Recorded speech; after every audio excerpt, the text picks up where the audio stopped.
El síndrome del túnel carpiano es un entumecimiento y hormigueo que se produce en la mano y el brazo, ocasionado por el pinzamiento de un nervio en la muñeca. Sobre este tema ampliamos mucho más en Buena Salud, junto al doctor Santiago Núñez.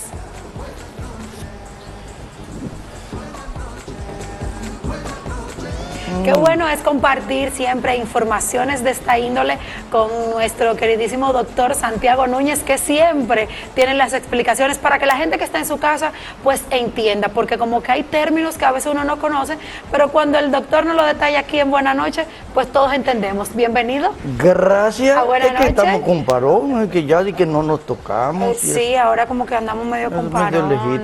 De lejito. Señores, qué placer, Cristal, qué privilegio. Gracias a usted por estar con nosotros. Gran honor. Señores, síndrome túnel carpiano, ¿por qué quisimos hablar de eso? La persona nota que los dedos se le encoge, que le da un dolor en la muñeca, que pierde la fuerza para tomar cosas, Cristal. Y a veces se confirma síndrome de túnel carpiano, que no es más que la compresión del nervio medial. Nervio medial lleva estimulación tanto motora, es decir, motora es cuando hace fuerza, sensitiva es el toque, como cuando alguien toca a otra persona, a veces si es de sexo masculino, alto, fortachón, con esto, yo no. ¿Cómo? Pero no, espérese, porque ahora como que no estoy entendiendo. Yo no ahora, quise decir nada. Ok, ¿cómo nosotros podemos darnos cuenta que estamos padeciendo de un síndrome de túnel carpiano? Perfecto. Cuando se pierde la fuerza y la motilidad de los dedos. Ahora, cuando es una compresión cervical, porque el plexo braquial está presionado a nivel cervical, que es el diagnóstico diferencial. Todo médico algiólogo, es decir, especialista en el dolor, tiene que tener un abanico de posibilidades en donde debe confirmar. Es muy importante, por ejemplo, la electromiografía. ¿Qué es la electromiografía? Es poner un electrodo en el nervio carpiano anterior a la muñeca y posterior para determinar si hay un déficit de la sensibilidad de la conducción nerviosa.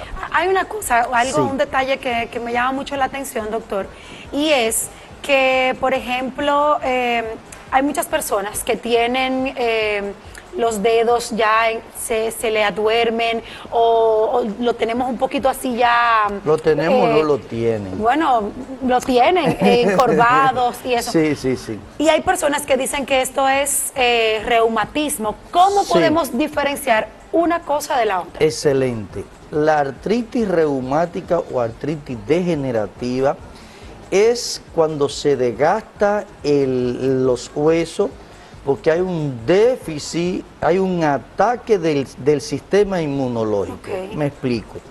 Los cartílagos, por ejemplo, aquí está la falange externa, media y proximal, que son la unión de los dedos que nos permiten ese movimiento.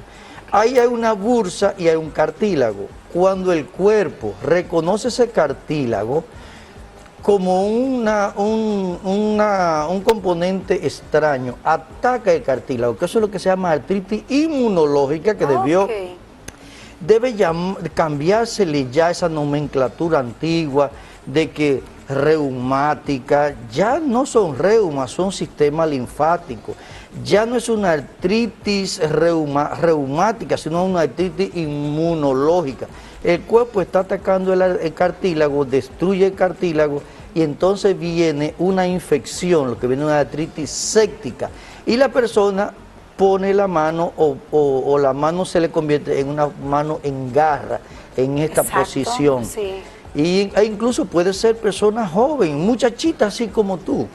Puede ser. Gracias por lo de niña, por lo de muchachita, doctor. No es cierto, porque la artritis reumática puede atacar desde niño y ya una persona adulta puede tener. Y en el caso del síndrome de túnel carpiano, ¿tiene cura o necesita ya llegar para ser curado no solamente con un tratamiento, sino con cirugías? Excelente.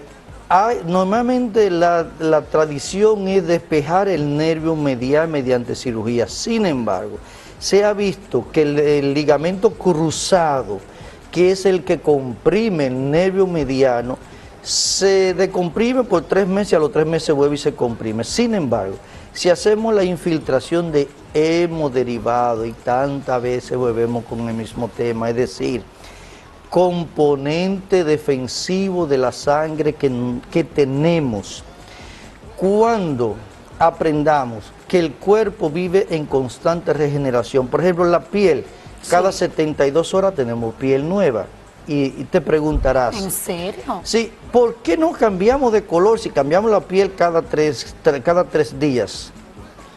¿Por qué no tenemos un color diferente? Ahora, una exposición al sol nos quema, porque se crean pigmentos de melanina para protegernos.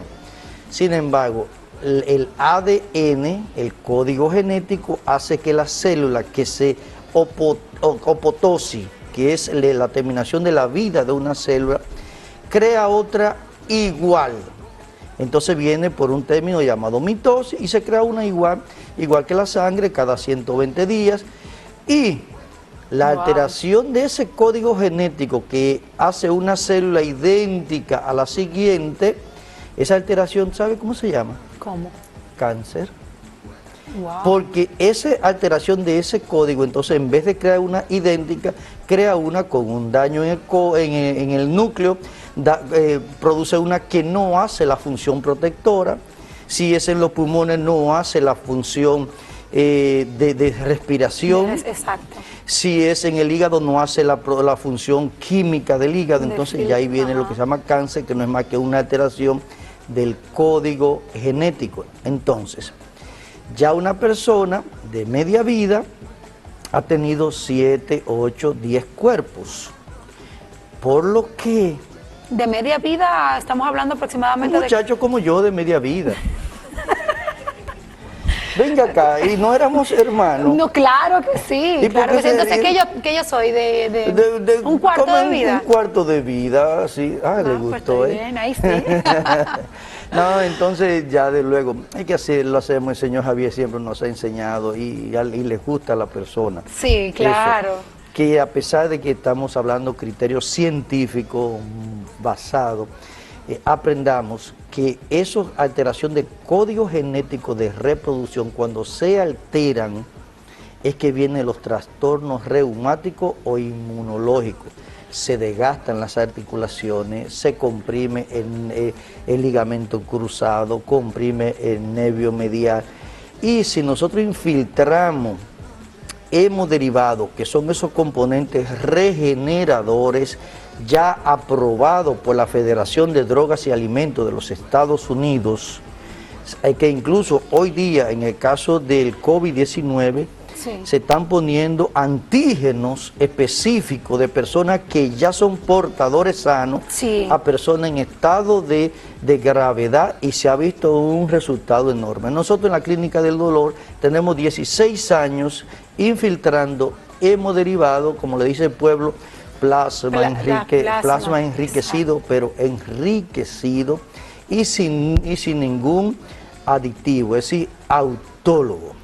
Excelente. Después de, por ejemplo, estar ya diagnosticado con este síndrome, en caso de un gran dolor, una molestia, ¿qué podemos utilizar? ¿Cuál es la mejor, quizás, medicamento o mecanismo para aliviar el dolor? Bien. Lo primero es, nosotros podemos usar un anestésico al 4%, rosicaína, silocaína en el nervio medial, bloqueamos temporalmente el nervio se floja y mejora. Pero eso es en el caso de que puedan ir, por ejemplo, de que vayan a la clínica del dolor. Sí. Pero, por ejemplo, ya algo paliativo. Calor local y estiramiento de la mano hacia atrás y regresando. Estiramiento de las manos hacia atrás, previo calor en el ligamento cruzado. Esto va a ayudar a facilitar o a flexionar el nervio medial. Estiramiento, soltamos. Eso puede hacer 10 veces cada 45 minutos previo calor local. Ok, cuando usted habla del calor local, usted sabe que el dominicano siempre tenemos un ungüento en la casa que te produce quizás un calorcito que se te calienta y que nos ponemos una venda y eso. ¿Es recomendable esto para este tipo de dolor de este síndrome?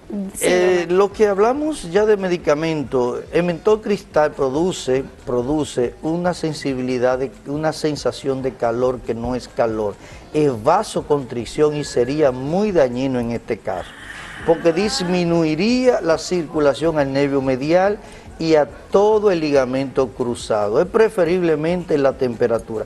Personas adultas que han perdido la sensibilidad, personas diabéticos ya mayores, se le aconseja que una persona más joven toque la temperatura del agua y si no, ¿sabe cuál es el área que pierde por último la sensibilidad?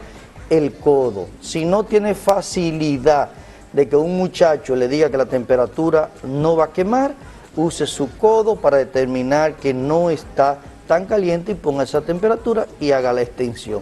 Y si no, pues que vaya a la clínica del dolor, que le resolvemos eso. ¿Cómo debe de ser? Allá que tenemos que ir para tratar estos temas también con el doctor, un experto en todo lo que sea el más mínimo dolorcito que usted tenga en su cuerpo, pues ahí está el doctor. Gracias. Gracias por compartir con nosotros esta noche del lunes, iniciando con muy buenas informaciones acerca de todo lo que tiene que ver con nuestro cuerpo. Gracias, doctor. Un placer, Cristal. Cuídese. Es que es así. Así. Ahí sí es. Señores, aquí en Buena Noche continuamos con mucho más.